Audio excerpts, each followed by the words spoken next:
So I am in bed, and when I'm not at work,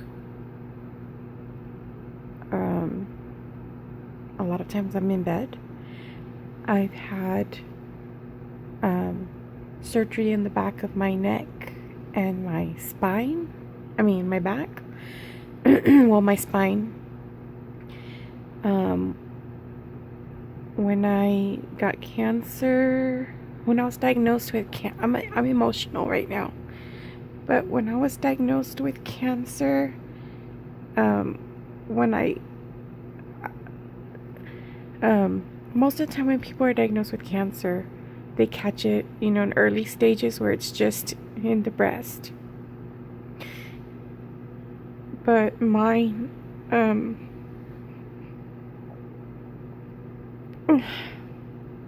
I caught mine too late.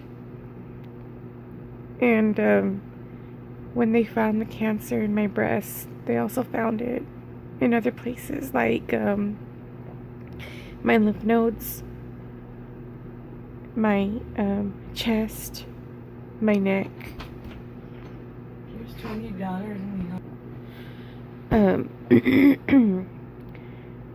My chest. Let me start again. My breast, my lymph nodes, my neck, my chest, my liver, and my bones. And then later, a year later, in my right lung. So when they found it in my bones, they did a full body scan. I think it's called a PET scan.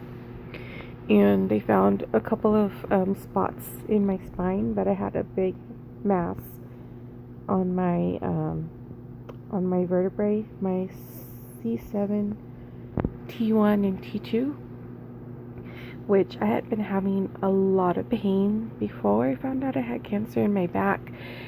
And I was in a fender bender, and the doctor told me that I had whiplash. And long story short, I saw another doctor. They still said I had whiplash from the accident, and they couldn't understand why I was complaining of being in so much pain. And then one time, my heart was just racing and I couldn't breathe, and I went to the doctor.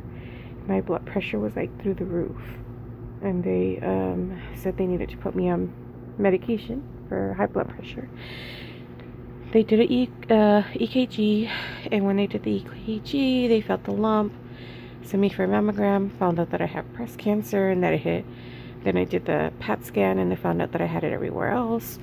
And I'm sorry, there's going to be a shadow on me. And then I had a cancerous mass on my spine, on the C7, T1, T2, and it was already working its way to my spinal cord and getting ready to pinch my spinal cord. And I could have been paralyzed from the neck down had I not caught it in time.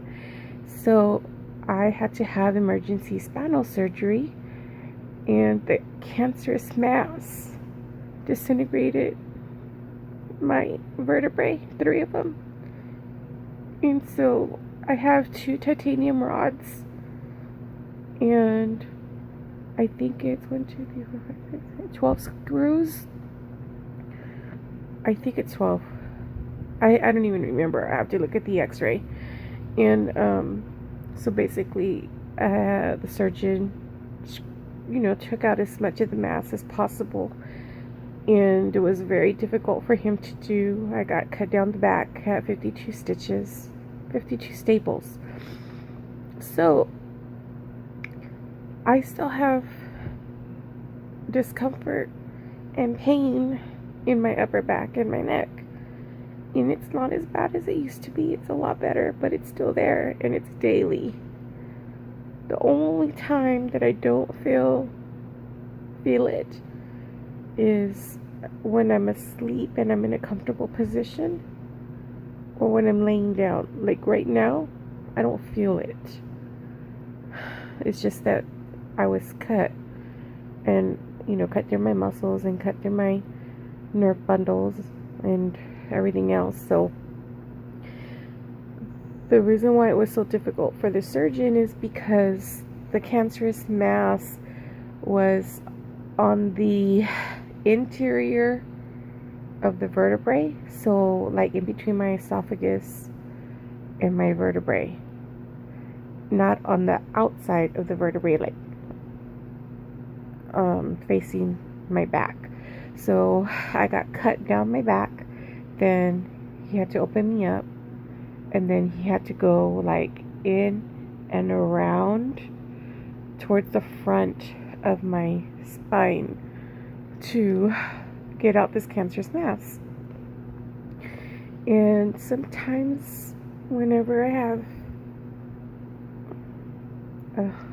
a day where the pain just seems to like radiate and it doesn't go away, I get sad or I get upset or I get depressed, because it's just a reminder of what I've been through, and just a reminder of that I have cancer. And the thing is I shouldn't dwell on it, but I can't help it.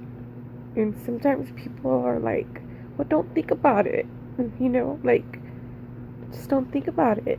And I can't stand when people say that to me, because I live with it 24/7, because I have stage 4 and it's lifelong and it's terminal, which I don't really like using that word because it's just so morbid, you know, but it is what it is. I'm on daily chemo medication. I'll always be on medication. I'll always be on treatment. I will never have an end to my treatment. I mean, when I die is when I stop taking medication. But I'm just having one of those days. I feel like a failure as a mom and as a person. Like, I work part-time, like 15 hours a week, and I wish I could do more. And there's days where I feel like, hey, I could do more. I didn't have such a bad day, you know. And then there's other days where my back is just like throbbing, and it's my back and my neck. And so it's not like I could just sit back in my chair and find some relief. It's like I have to sit back to where I have what am I trying to say? Where, like a recliner or in a bed, where I'm taking the stress off of my neck and my head and my upper back.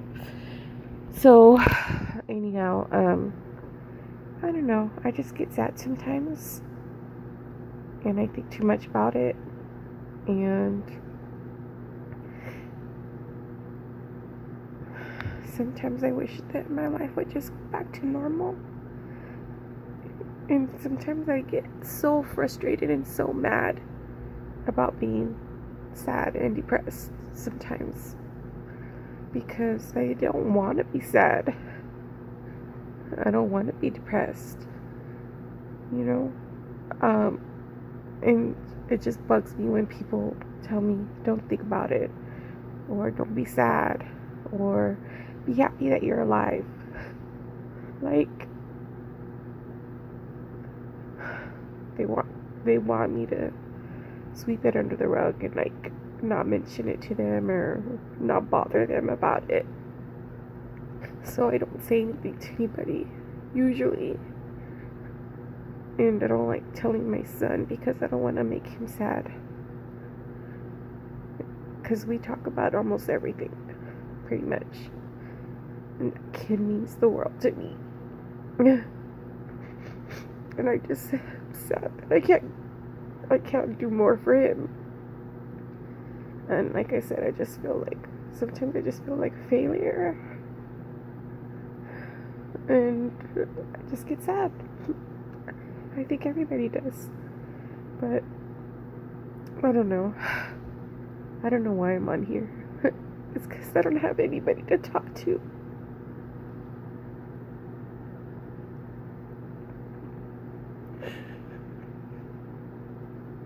Because I don't want anybody to think that I'm being a baby. And sometimes I just want to cry. Anyhow, just gonna end the vlog here. I just wanted to vent, I guess. Just wanted to talk. And sometimes life isn't fair. And there are a lot of other people in worse case than me. So I'm just happy that I woke up today. I just wish things were a little bit different and that I was able to do more.